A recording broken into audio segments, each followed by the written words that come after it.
Hi everyone. Hi Dr. Ramos. Hi. Okay, I think today we have something to share that's fairly important to share. Recommended strategies for online learning success.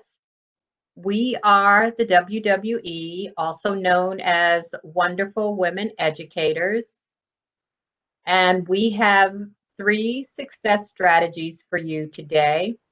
Good communication, the fact that failure is essential to learning.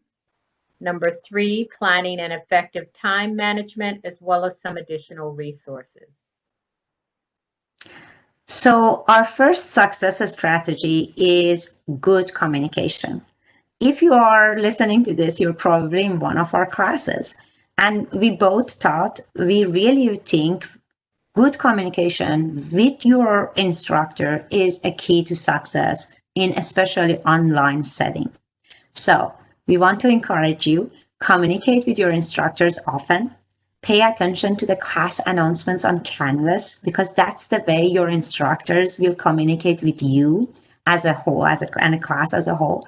And take advantage of video conferencing and virtual office hours with your instructors. Now, there are also a couple of things to do as best practices with email communication. Professors welcome your emails, so don't be shy about sending them an email. And be courteous in all your interactions. And remember that in an email, the tone is harder to interpret. So be a little bit cautious, maybe, but speak speak up and say your questions. And always ask for clarifying questions if you don't understand something. It doesn't matter what that thing is. Now, also pose questions in timely manner. Leaving some room for the professor to respond to you is important. Don't wait until the last minute. It might be too late. We always do that sometimes, but I think it is a good thing. If you're watching this at the beginning of our semester, just make it a good habit. Send an email early, send emails often, and always ask for clarifying questions. Thank you, Dr. Najafi. Our second success strategy may seem a little strange to you, but it is about what's essential to learning, and that's failure. Failure is a part of learning. So if at some point there happens to be an assignment, a test, a midterm that you don't do as well on as you would like to, let go, start fresh again. Understand that failure is not a bad thing. Actually, it's a guaranteed thing and an inevitable part of learning. The greatest teacher, failure is. Actually, failure, as Yoda knew, and I know, and Dr. Najafi knows, is a master teacher.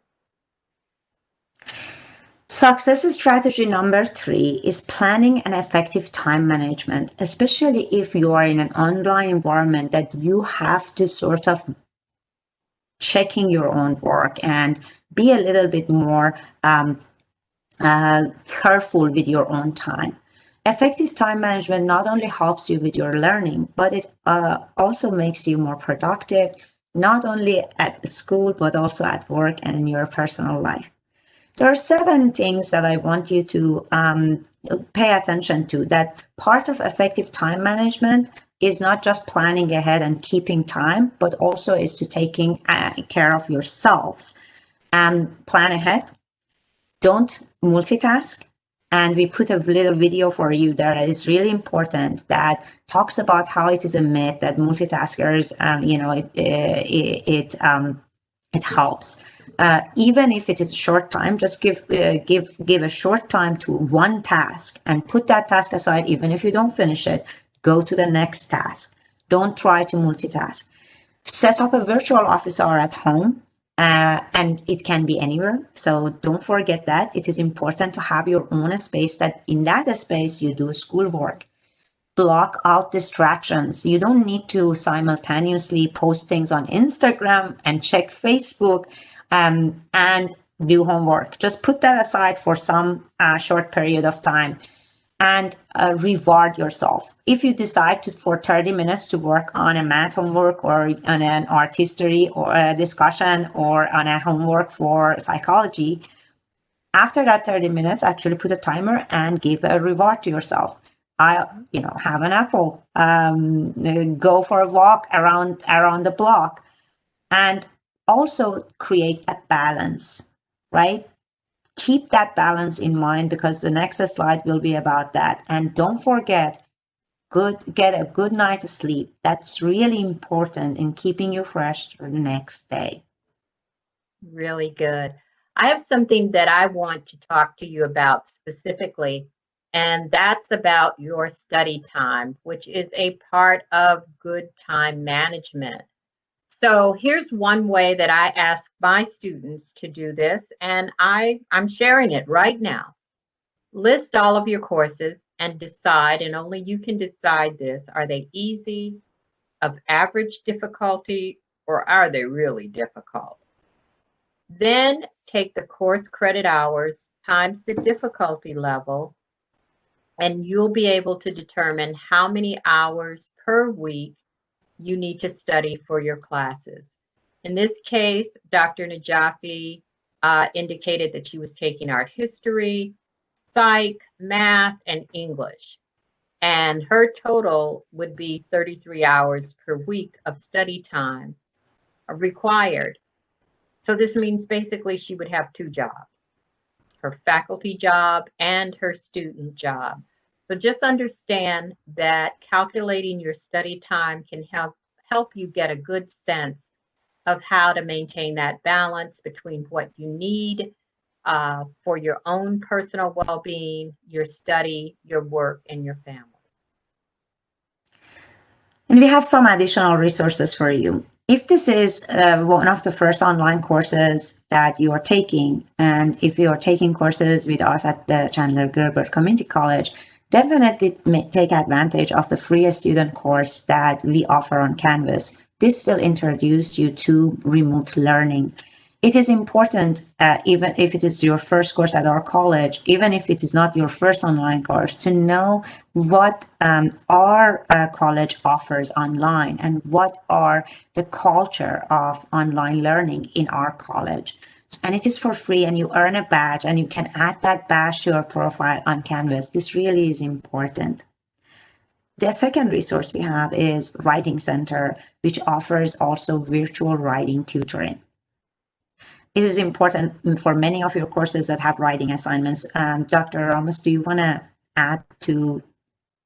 I would just encourage you to understand that writing is a process. Just like we mentioned earlier, that you have to understand that failure is a part of the process of learning.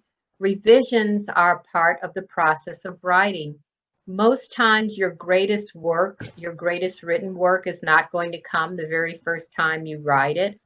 But by writing and letting someone else take a look at it and offer suggestions, your second and maybe third draft are even stronger, and it helps you become a better writer. So please use our virtual writing tutoring activities. There's a link in this set of Google Slides, and if you click on the link, it'll take you directly to the virtual writing website. And when we do return to campus, visit the tutors in the Writing Center. They are wonderful to work with. The other two resources for us that we put there is about how to stay connected with your college and your college community. One of the most important offices for me when I was a student in some years ago was our student life office. At Chandler Gilbert Community College, we have a student life and leadership office. This is not just about free pizza or programs. This is about staying connected with other students who may share the same interests that you or may not.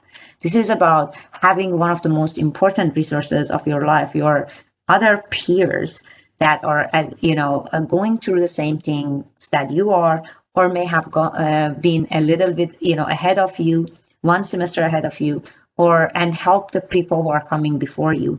Be an active member of your community by joining a student life and leadership office and joining a student clubs.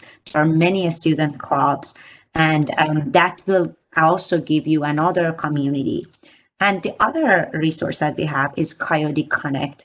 These are, by the way, all links. So if you click on any of those resources, you will get to the link. Coyote Connect is actually a way that you can, it's one place that you can find all the events that are happening at our college. So it sort of brings everything in this platform.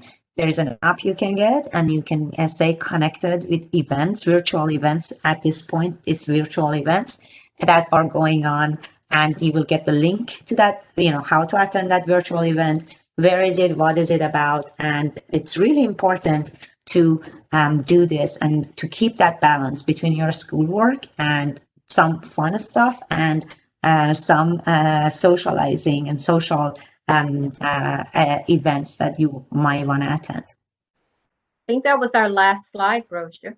Yes, it was. And I hope you guys enjoy this. If you have any questions, email me if you're in my class, and email Dr. Ramos if you are in her class. Okay. Thank you. Bye-bye. Bye.